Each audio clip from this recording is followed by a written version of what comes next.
Nous avons, il faut le dire, durant ces 2 jours, lundi 15 et mardi 16 janvier, des rencontres autour des questions de sciences, de technologie, de formation professionnelle, d'innovation, de formation, d'appui à la recherche, etc.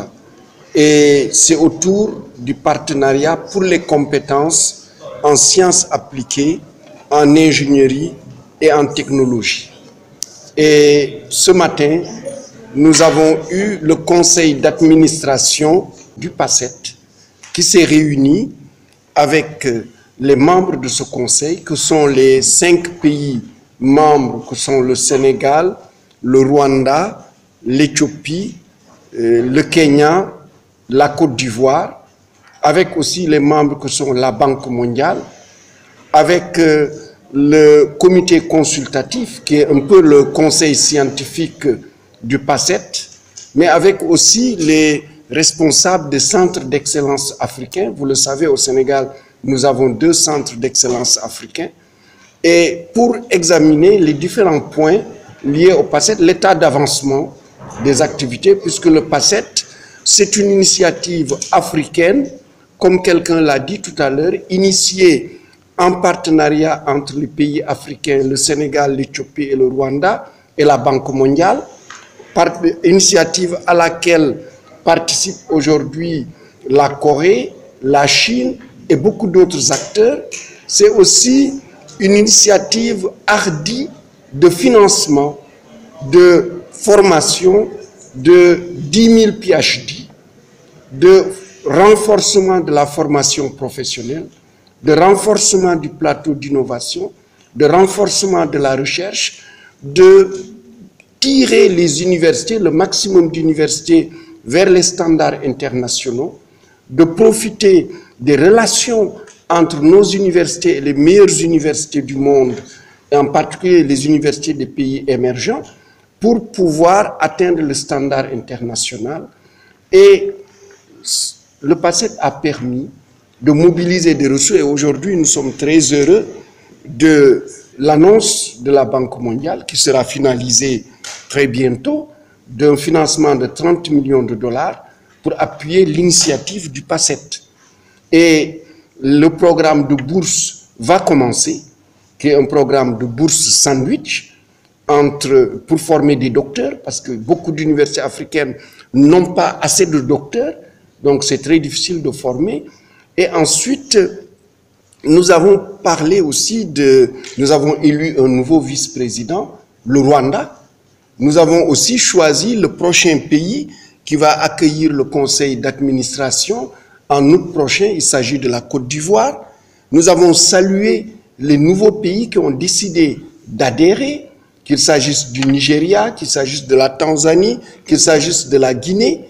Et dans cet après-midi, nous nous sommes rencontrés et nous avons quelque chose d'exceptionnel. En tout cas, moi, en ma qualité de ministre de l'Enseignement supérieur, c'est la première fois que je vois ça. 18 pays africains qui échangent sur l'évolution de leur enseignement supérieur. Et une chose qui est extraordinaire, c'est que sur ces 18 pays, 17 disent que dans leur pays, l'enseignement supérieur, la science, la technologie, la formation professionnelle sont aujourd'hui érigés en priorité dans les plans de développement économique et social, comme ça l'est ici au niveau du Sénégal. Et ceci, évidemment, facilite l'arrivée de ces pays dans le PACET, et tous ont exprimé leur volonté d'adhérer dans le PACET. Évidemment, le PACET, c'est aussi un ticket d'entrée, parce que nous avons voulu que ce ne soit pas une initiative où on va tendre la main.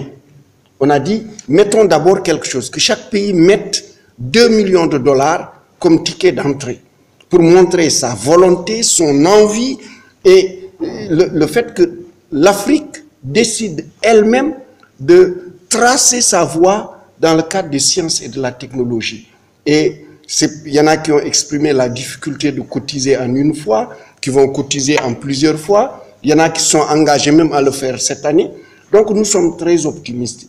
C'est une rencontre vraiment très positive dans l'évolution de l'Afrique, l'évolution du lien fort entre l'éducation, la formation, l'enseignement supérieur, la science, la technologie et le monde socio-économique et l'orientation socio-économique, l'exploitation par les compétences africaines des ressources africaines dans des stratégies africaines d'émergence économique.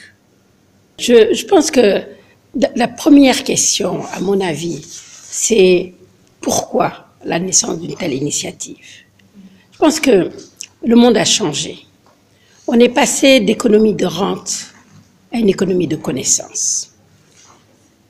Nous avions des richesses que nous exportions sans aucune valeur ajoutée parce que nous ne transformons pas les ressources naturelles. Aujourd'hui, ce que nous vendons, c'est des biens immatériels, c'est des brevets, c'est des technologies que l'on transfère et qui ont de la valeur. On s'est rendu compte que dans le jeu mondial, l'Afrique est perdante. L'Afrique est perdante, bien qu'étant extrêmement riche en ressources naturelles.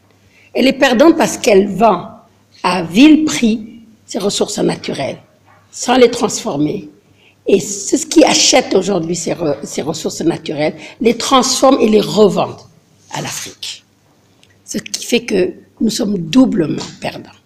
Et c'est cette question que le PACET, avec d'autres partenaires, donc s'évertue à régler en capacitant, en donnant des capacités scientifiques et techniques au pays, en les appuyant pour ça, en mettant tous les efforts qu'il faut pour l'impulsion d'une recherche de qualité qui va nous permettre aujourd'hui de donner un peu plus de plus-value à ce que nous faisons et surtout d'entrer dans l'économie de la connaissance.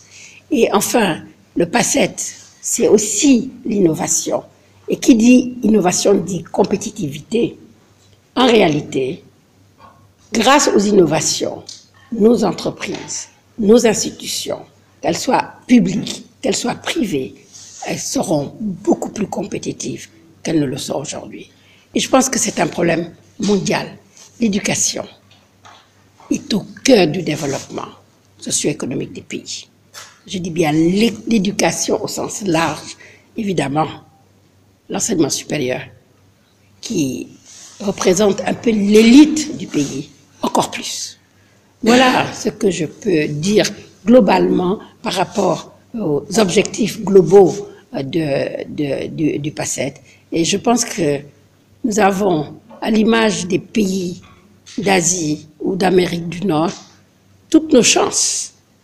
Parce que aujourd'hui, nous pouvons rattraper, si on peut s'exprimer ainsi, nous pouvons rattraper ce retard là dans le domaine de la science, de la technologie et de l'innovation grâce à l'appui du PACET.